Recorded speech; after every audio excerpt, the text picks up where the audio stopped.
What's up guys? Today I have a brand new Nerf AEG to show you. This one's called the BK-1. Well, that's how I was going to start the video off, but as you can see in the video title, this thing broke after only 4 mags. This blaster was kindly sent to me by Zenduo Toys so that I could see for myself whether this was a good deal at only $120 US, making this the cheapest Nerf AEG currently available.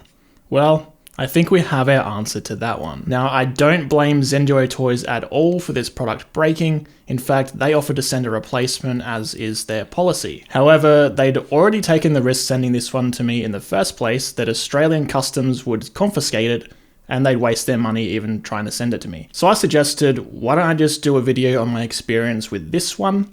And they agreed. The BK-1 is actually manufactured by a company called Chenghai Zius. So if you want to call anyone out on making a dodgy blaster, that's who I think should take the blame. So let's begin with what happened to my blaster. I started off the day filming some footage of me firing it. It actually worked really well on semi-auto, and I fired 2 full mags problem-free.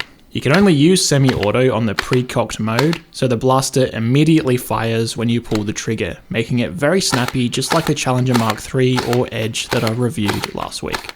Velocity of the blaster was a little low at 120 feet per second average, but on Zenduo Toys website they only claim 110 to 120 anyway, so there's no false claims there. With the M4 style selector switch, you can also choose a full auto mode. This is where I ran into some problems. It couldn't seem to get through half a mag without jamming. And my best guess is the proprietary mags don't feed fast enough to keep up with the rate of fire of the blaster on full auto. The BK-1 also has a default no precock mode. You just push this button forward on the right hand side of the blaster, and now there's no precocking, and this actually can only shoot full auto now. And it functions a lot like the Colonel Wasp 76, that it has a little bit of a delay when you fire. I thought I'd try that mode on full auto and see whether it still jams. Again, halfway through the mag, it jammed with the dart stuck folded over in the front of the pusher, having not cleared the mag enough to align with the barrel.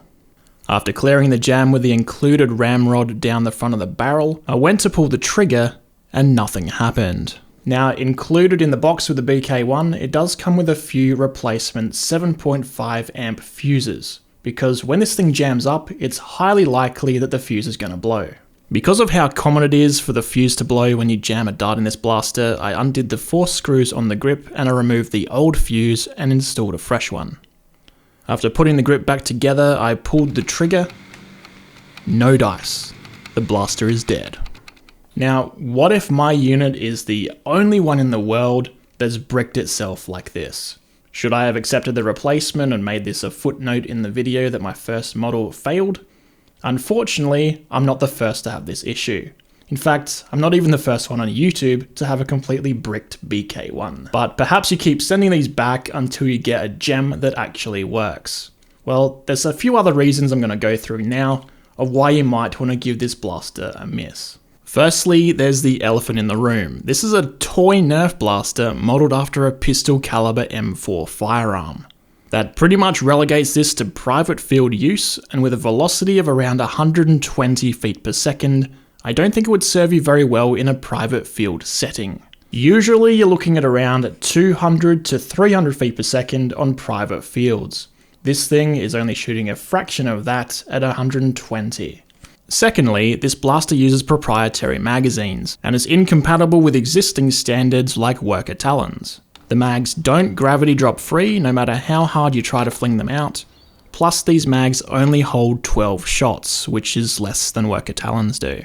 Then there's a recommendation on the bottom of the mags that this blaster was designed with 36mm darts in mind, which I was using by the way, and it still jammed on full auto. But being designed for 36mm means you shouldn't use 38mm darts like AF Pros or worker darts in this blaster, the 2 most common darts in the Nerf hobby. What you can use are bamboo darts from Dart Zone, either Gen 1 or Gen 2, both are 36mm in length. And if you only use the blaster on semi-auto, you probably won't have an issue. You could of course also cut worker darts or AF Pros down to 36mm, but who has time for that? Then there's the matter of accuracy. This blaster has a mock suppressor piece which twists on at the front here.